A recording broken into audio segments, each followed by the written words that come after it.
ગમે તેમ કરીને મને એકવાર અહીંથી બહાર નીકાળી દો, પછી હું બધું સેટલમેન્ટ કરી દઈશ.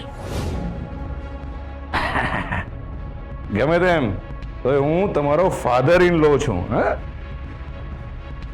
ને ફાધર ઇન લો ફાધર જેવા જ હોય છે.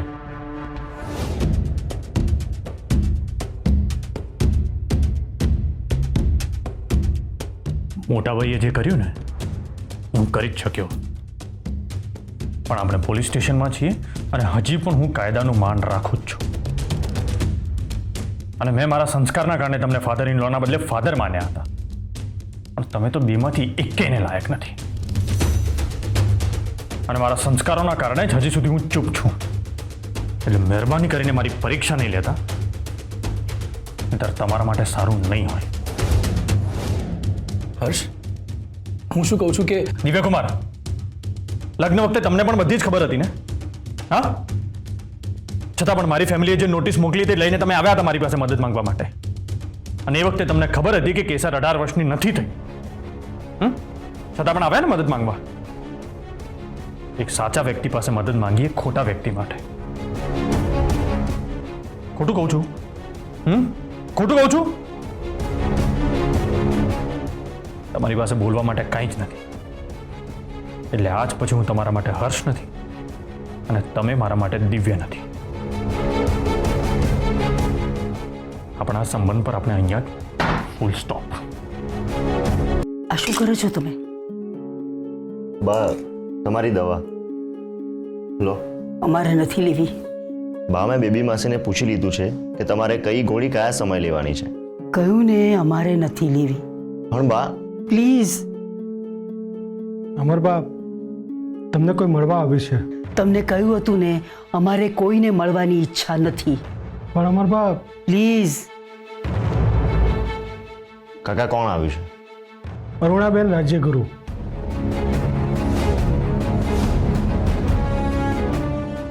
બા, મારું માનવું છે કે આપણે એમને એકવાર મળી લેવું જોઈએ.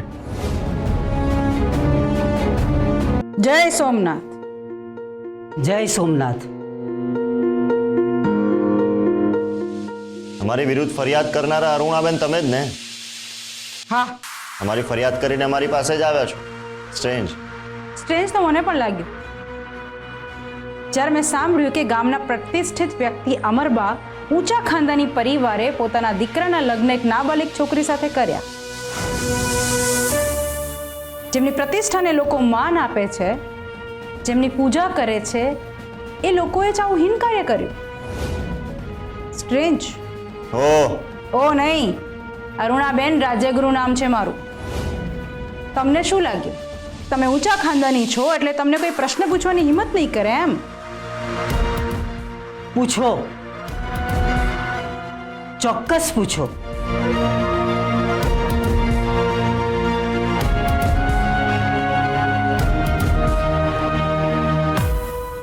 જે પૂછવું એ પૂછો. અમરબા, તમને તો બહુ સારી રીતે જાણું છું. તમે પણ એક સમાજ સેવિકા જ છો, એટલે તો હું અહીં આવી છું. સરસ. હમણાં તમે જે હીન કાર્ય એવું કંઈક બોલ્યા, તો તમે આ પ્રકરણની પૂરેપૂરી જાણકારી લઈને આવ્યા છો કે પછી અડધી પડધી જાણકારી મેળવીને અમારા ઉપર કાદવ ઉછાળવા આવ્યા છો? અમરબા, તમારા ઉપર જે કાદવ ઉછળી રહ્યો છે ને, એ તો તમારા દીકરાએ એક નાબાલિગ છોકરી સાથે લગ્ન કર્યા એટલે. બાકી હું તો માત્ર સત્ય બહાર લાવી છું બસ. અને તમે તો એક સ્ત્રી છો, તો તમારે અત્યારે અહીં કેમ આવ્યા છો એ વિશે વાત કરવી હોય તો બેસો. વાહ, ડાયરેક્ટ મુદ્દા પર. એક મિનિટ.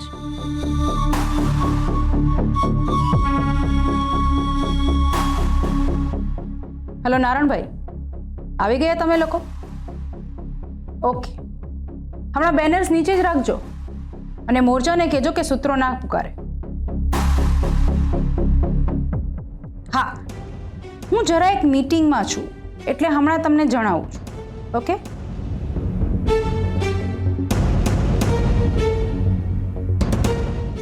તમારા વિરુદ્ધ લોકો મોરચા કાઢી રહ્યા છે.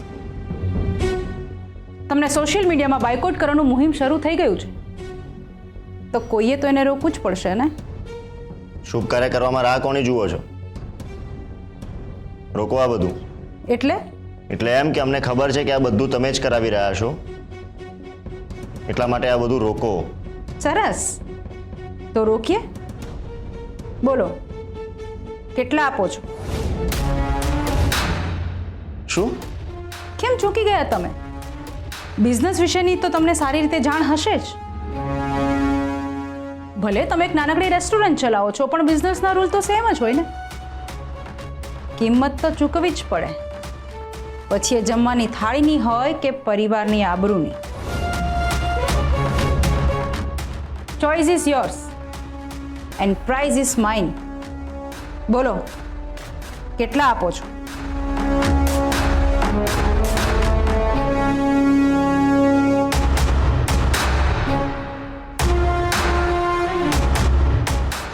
શું નામ કહ્યું આમનું? કહ્યું તો ખરા, અરુણા. અરુણાબેન રાજ્યગુરુ. એ જે હોય એ. અમારી સામે આ રીતે વાત કરતા તમને શરમ ના આવી? There is no question of choice and price here. દરવાજો ખુલ્લો છે. 60 સેકન્ડ છે તમારી પાસે. 60 સેકન્ડ પછી આ તમારી ઓફરની વેલિડિટી પૂરી થઈ જશે, હંમેશ માટે. વાત અને વ્યક્તિની 1 સેકન્ડની પણ આબરૂ ના હોય ને, એની સામે અમે સમય નથી બગાડતા. You can go.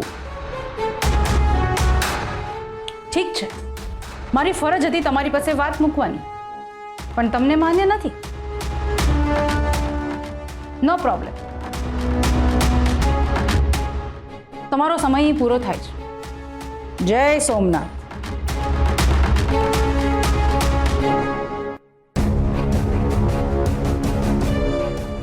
આ બેન પોતાની જાતને સમાજ સેવિકા કહે છે. આવા જ લોકો સેવાના નામે સમાજને ફૂડી ખાય છે અને સમાજને બદનામ કરે છે. બા, તમે ટેન્શન ના લેશો. આમનું શું કરવું એ હું જોઈ લઈશ. બોલો, તમે કેટલાની ઓફર કરો છો? અમરબાઈન કંપનીએ 10ની ઓફર કરી છે, તમે કેટલા આપો છો? એ અરુણા બેન, તારી સોરી તમારી ડેઝિગ્નેશનને માન આપવું ખૂબ જરૂરી છે, અને આમ પણ આપણા ખૂબ જૂના સંબંધો છે, તો પછી કેમ આટલો બધો ભાવ વધારો છો? હા, ઠીક છે, ચલો. આપે અમને ઓફરની વાત કરી તો અમે આપને ડિસ્કાઉન્ટની વાત કરીએ છીએ. બોલો, કેટલું ડિસ્કાઉન્ટ આપશો? 12. હા, એ 10 આપે છે, તમે 12 આપો. 12? એક કામ કર, સોરી, એક કામ કરો, આપ અમારા ઘરે આવી જાઓ. 10 રૂપિયાની ચા અને 60 રૂપિયાનું ખારીનું પેકેટ આ રાજભા તરફથી તૈયાર હશે, અને સાથે 1.5નો ચેક પણ તૈયાર હશે. વગર દિવાળીએ દિવાળી ઉજવો ને. હા, ઠીક છે ને? મિસ્ટર રાજભા, મેં 12 લાખ રૂપિયાની વાત કરી છે, અને એ પણ મને એક સાથે જોઈએ. એ અરુણા બેન, જે પ્રેમથી મળતું હોય ને એ ચૂપચાપ લઈ લેવાનું. ઓકે? અમે જાણીએ છીએ કે તારી ઓકાત, સોરી, તમારી ઓકાત 25,000ની પણ નથી, અને અમે તમારી ઓકાત કરતા 6 ગણા વધારે આપી રહ્યા છીએ. 6 ગણા વધારે રૂપિયા. ચૂપચાપ આવીને લઈ જાઓ. 1.5નો ચેક તૈયાર હશે. આવો અને લઈ જાઓ. With love. હેલો, જય સોમનાથ. કોણ? અરુણાબેન રાજ્યગુરુ બોલું છું. તમે તમે તો એ જ છો ને જેને મારા પરિવાર વિરુદ્ધ ફરિયાદ કરીને આ પ્રકરણને આટલું ચગાવ્યું છે? અરે વાહ, તમે તો એકદમ અપડેટેડ છો. ગુડ. હા, આ પ્રકરણની શરૂઆત ભલે મેં કરી હોય, પણ આનો ધ એન્ડ તમે લાવી શકો એમ છો. મારે તમારી સાથે કોઈ વાત નથી કરવી. ફોન મૂકો. ફોન ના મૂકતા. તમારા હસબન્ડના ફાયદાની વાત છે. શું કહ્યું તમે? કહ્યું નથી, કહું છું. જો તમે મને મળશો તો તમે તમારા હસબન્ડને સરળતાથી બહાર કઢાવી શકશો, પણ એના માટે તમારે મને મળવું પડશે. બોલો, ક્યાં મળવા આવવાનું છે? એડ્રેસ હું તમને મેસેજ કરી દઉં છું. ડ્રાઈવર, ગાડી ઘરે લઈ લેજો.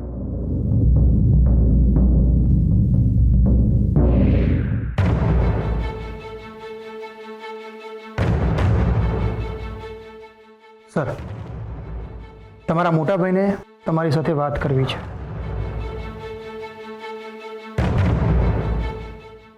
જે વાત કરવી હોય જલ્દી કરજો. 5 મિનિટથી વધારે સમય નહીં આપો. અમારા નાના ભાઈ સાથે અમારે એકલામાં વાત કરવી છે. ઠીક છે.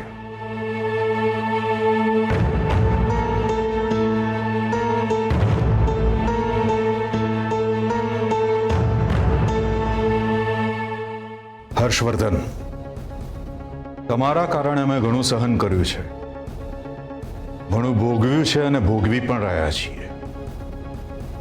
તેમ છતાં ખૂબ વિચારીને અમે એક નિર્ણય કર્યો છે.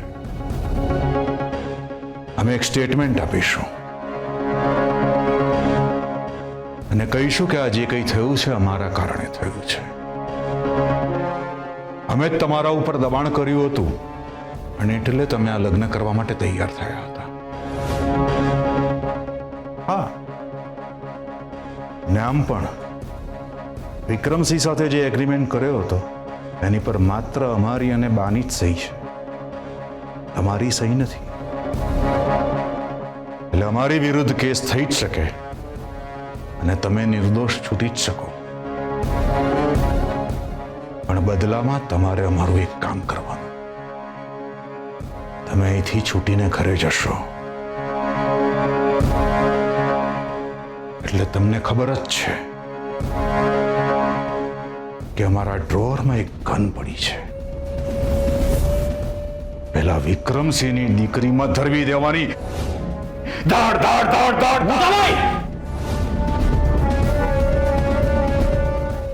મોટા ભાઈ, આવો વિચાર પણ મનમાં નહીં લાવતા. હર્ષવર્ધન, તમારી સામે છોકરી સાથે લગ્ન કરવાનો પ્રસ્તાવ તમે જ લઈને આવ્યા હતા. મારો અને બાનો વિરોધ હોવા છતાં તમારી જીદે છોકરી સાથે તમારા લગ્ન થયા છે.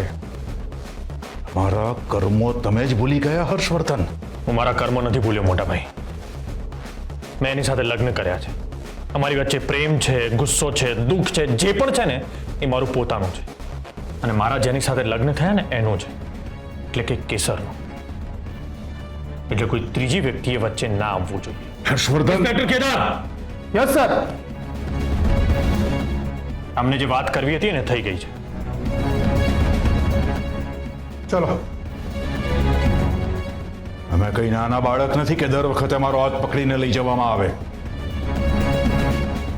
અમે અમારી જાતે જઈશું.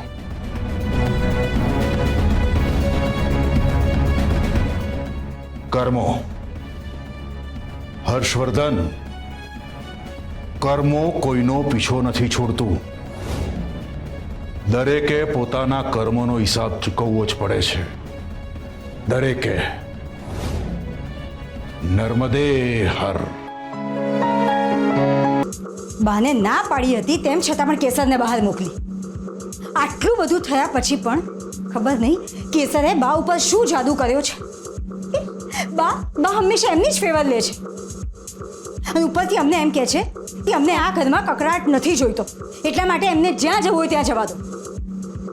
એમને કોણ સમજાવે કે બહાર મીડિયાવાળા તાકીને ઊભા છે.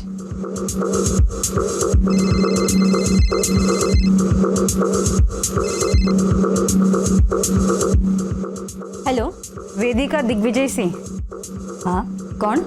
અરુણાબેન રાજ્યગુરુ બોલું છું. તમે અમને ફોન શું કામ કર્યો? મિસ્ટર રાજભાઈ તમારો નંબર આપ્યો છે.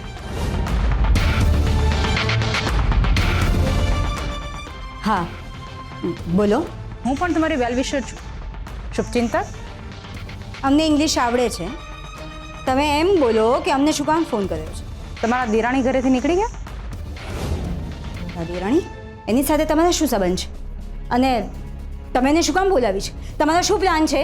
રિલેક્સ રિલેક્સ વેદિકા બેન, રિલેક્સ. થોડી રાહ જુઓ, બધી જ ખબર પડી જશે. તમારી દેરાણી અને મારી શુભેચ્છા મુલાકાતના ગરમા ગરમ ફોટો આવશે. એટલે એમાં કેટલું મીઠું કેટલું મરચું ભભરાવું એ તમે જોઈ લેજો. Okay, good bye.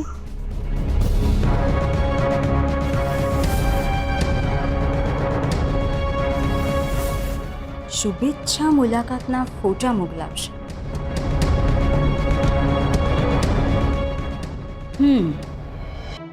અરે રે, તું તો કેટલી નાની લાગે છે. જાણે હમણાં જ 12મું પાસ કરીને આવી હોય ને એવું લાગે છે. અરે એવું લાગે શું, એવું જ છે. તો હું તને તુકારે બોલાવું ને, કંઈ વાંધો નથી ને? આવી પરિસ્થિતિમાં પણ તું એ લોકો સામે મક્કમતાથી ઊભી છે, એ જોઈને મને ગમ્યું. પણ તું ચિંતા ના કરીશ, આ પરિસ્થિતિમાં તું એકલી નથી. આ તારી મોટી બેન અરુણા તારી સાથે જ છે. હું બધું જ જાણું છું. હર્ષવર્ધન સાથે કોના લગ્ન થવાના હતા ને કોના થઈ ગયા છે, મને બધી જ ખબર છે. બોલ, શું લઈશ, ચા કે કોફી? ના, મારે કંઈ નથી પીવું.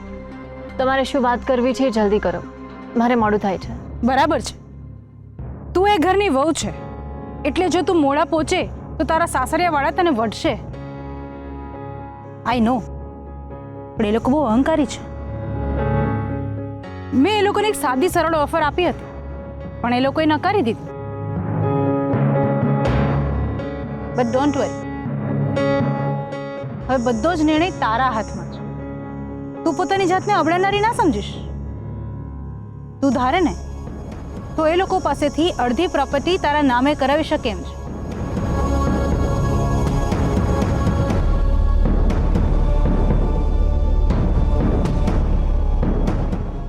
સાચું કહું છું, અને એમાં હું તારી મદદ કરીશ. તને જે કંઈ પણ મળે એમાંથી 50% શેર તારે મને આપવા પડશે. જો કે તું મને 50% આપે એના પછી પણ તને જે મળશે ને એ તારા માટે તો પૂરતું જ છે. અરે પૂરતું નહીં પણ વધારે જ છે. અને એના માટે તારે કંઈ જ કરવાની જરૂર નથી. બસ 7-8 ઇન્ટરવ્યૂ આપવાના છે. એ ઇન્ટરવ્યૂ પણ હું જ એરેન્જ કરી આપીશ, અને એનો ખર્ચો પણ હું જ ઉપાડીશ. તારે તો બસ હું જેમ કહું ને એમ કરવાનું અને બોલવાનું છે. સમજી ગઈ?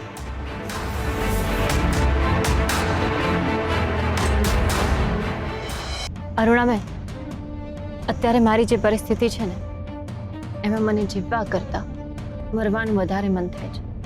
હું સમજી શકું છું તારી પરિસ્થિતિ, પણ તું એવું ના વિચારીશ. પહેલા મારી પૂરી વાત સાંભળી તો લો.